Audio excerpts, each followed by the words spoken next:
Julia Cagé a une méthode révolutionnaire pour lutter contre la pauvreté.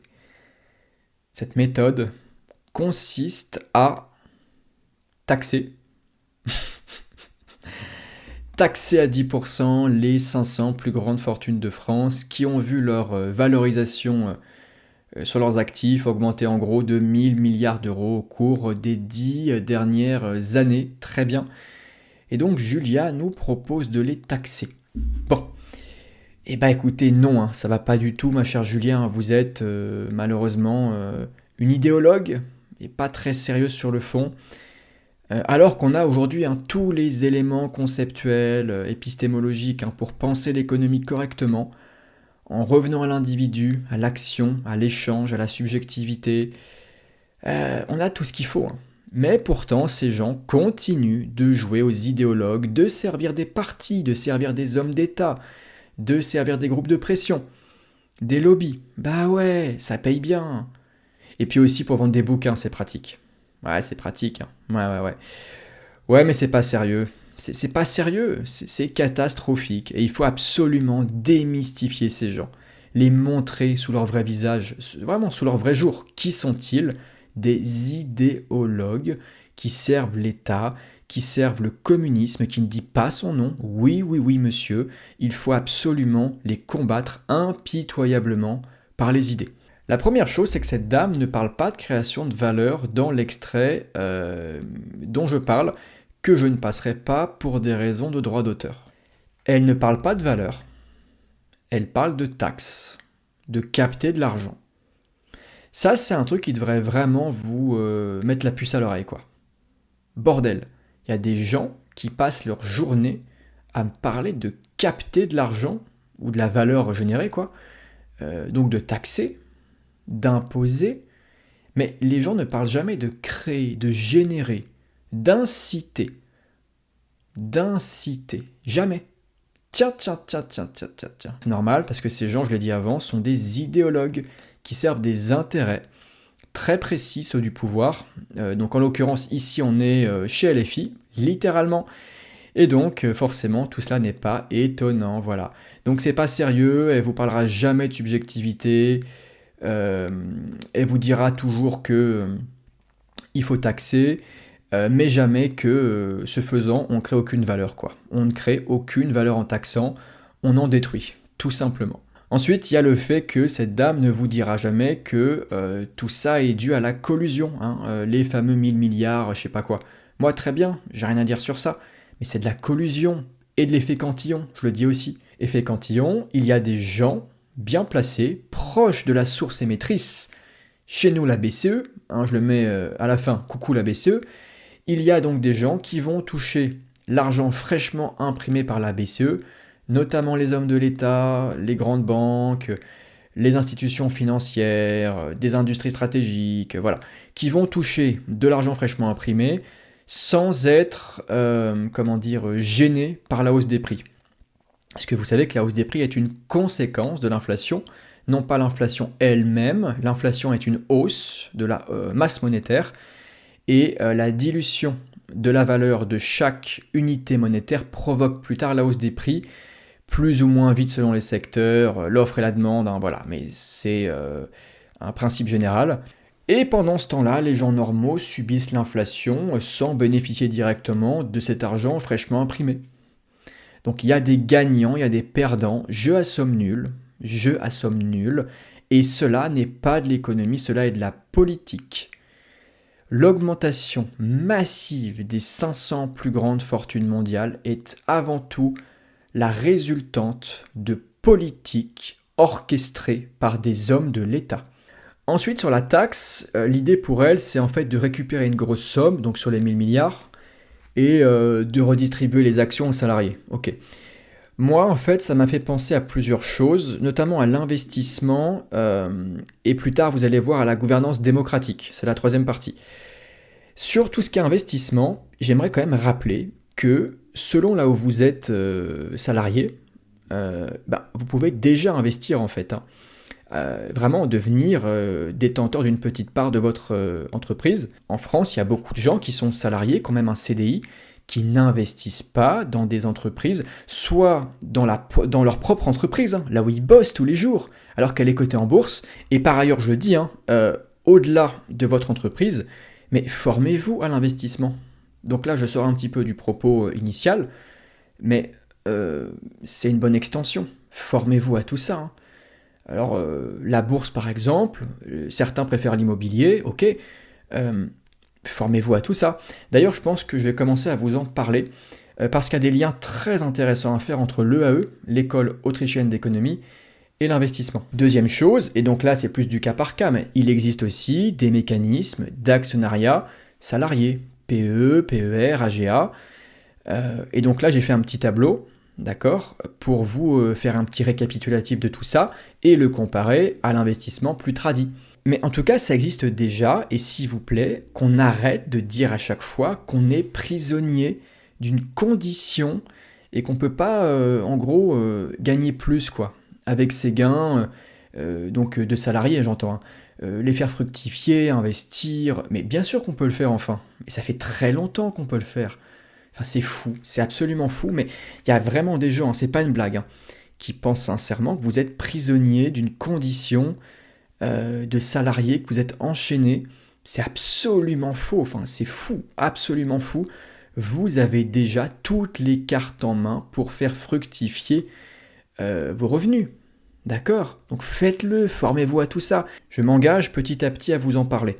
Ça va pas être central, je vais pas faire une chaîne d'investissement directement, mais allez-y, faites-le. Faites-le. Troisième chose, la taxe, cette foutue taxe à chaque fois, qui est un réflexe pavlovien chez les gens de gauche, là, à chaque fois, qui ne parle jamais de valeur, je le rappelle, et qui parle toujours de taxe. La taxe, c'est une manière de condamner le risque, de le pénaliser. Bah, vous savez quoi? Quand on dit dégage aux gens, ils dégagent pour de vrai, en fait, hein. C'est fou, hein. C'est dingue, hein. C'est... Waouh! Extraordinaire. Et on le voit déjà, ce qu'on appelle souvent la fuite des capitaux, parce que pour vous, là, côté idéologue, c'est bien pour faire de l'électoralisme, c'est bien pour la démocratie, mais pour le tissu économique, ça a des conséquences. Vous êtes des gens dangereux en fait, extrêmement dangereux. Cagé, Piketty, extrêmement dangereux. Ces gens contribuent à la fuite des capitaux, des cerveaux aussi, hein, parce qu'il y a beaucoup de gens intelligents qui font aussi beaucoup de fric et qui se barrent, hein. Donc on perd des talents, on perd des profits potentiels sur place à réaliser. Tout ça parce que vous êtes obsédé par la captation et non par la création. Passez côté créateur, vous allez voir, ça fait du bien. Ensuite, plus secondaire en fait dans son propos peut-être, mais pour moi très important et très intéressant en fait plutôt. Très intéressant. La gouvernance démocratique. La démocratie c'est une connerie en politique, mais c'est aussi une connerie sur le plan du business. J'ai rien contre la petite coop, voire même des coops plus grandes, hein, ça existe, hein, qui se sont plus développées, qui essayent des choses, j'ai rien contre. Mais globalement, dans le tissu économique, on n'a absolument pas intérêt à ce que la plupart des gens s'y mettent. Pas un seul instant. Mais pas le moins du monde. Pas le moins du monde. Et c'est intéressant de constater que la démocratie, c'est toujours une connerie. C'est toujours une connerie, quoi. Pourquoi? Il y a deux raisons à ça. La décision et par extension la rentabilité. D'abord la décision. En général, vous avez sur une base égalitaire le fameux une personne, un vote. Et ça pose plusieurs problèmes, d'accord, qui sont en fait extrêmement problématiques pour l'accumulation du capital, pour le profit. Premier élément, c'est que c'est très difficile d'agir vite et bien quand on est extrêmement nombreux. Plus vous êtes nombreux dans le corps salarial, plus c'est long, plus ça traîne au sein de vos réunions, de vos assemblées, de vos prises de décision par le vote. C'est plus difficile, c'est plus laborieux, c'est plus long, c'est moins efficient. Vous ralentissez le processus.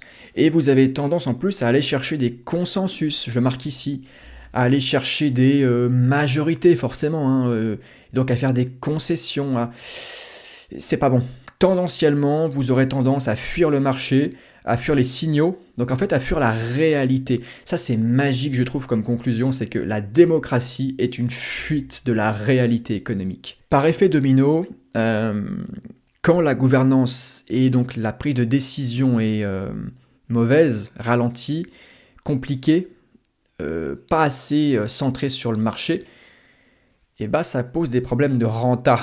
c'est bête, c'est absolument logique. Et globalement, il y a plusieurs soucis qui se posent. Dans l'ordre, vous aurez des problèmes d'incitation, vous aurez des problèmes de responsabilité, et donc des problèmes d'allocation. Voilà, tout va être absolument dilué et inefficient au possible. En effet, si chacun dispose d'une part très modeste de l'entreprise et que son droit de vote vaut autant que les autres, son incitation à la forte rentabilité s'amoindrit. Surtout que la faible exposition au risque signifie aussi que les gains seront plus faibles. Bah oui, ça c'est hyper important. Quand chacun a non seulement un droit de gouvernance égal, donc extrêmement faible, dilué dans la masse, et qu'en plus vous êtes faiblement exposé, parce que en général chacun a une petite part, et bah votre incitation à faire du mieux possible pour accumuler du capital, elle est réduite.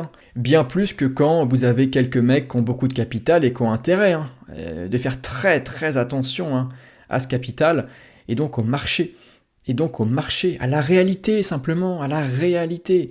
Il sera mécaniquement bien difficile d'aller chercher une forte croissance et de rester en affaires face à la concurrence, dans la mesure où les processus mis en œuvre seront inadaptés pour générer de la rentabilité à long terme. Enfin, un cadre démocratique érode nécessairement la propriété privée au profit du groupe et avec elle la responsabilité de chacun en cas de perte sévère. Si tout le monde est responsable, personne ne l'est vraiment. Quand des pertes seront à signaler, quand l'inefficience se fera sentir, quand ça sera de plus en plus dur de couvrir ses coûts, voilà. Qui sera responsable? Qui est à blâmer? Enfin, ouais, c'est pas évident, quoi.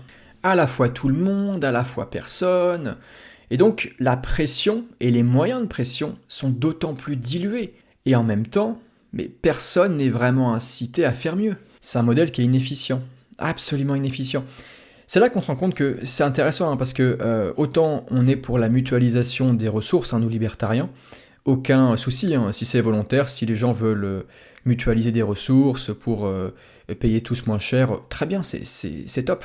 Par contre, mutualiser la décision, c'est une connerie sans nom, quoi. Et d'autant plus, je l'ai même pas dit, mais que c'est un métier tout ça, pour faire de l'argent, pour connaître son marché, pour prendre de bonnes décisions, bâtir des compétences par rapport à tout ça, je veux dire, ça s'invente pas non plus, faut un peu bosser le sujet, c'est encore autre chose, mais j'aurais pu le dire, mais il y a tellement de choses qui font que tout ça n'est pas un modèle entrepreneur. Pour retrouver ma critique de Julia Cagé, rendez-vous sur www.academiaomines.com, lien en description et en premier commentaire épinglé.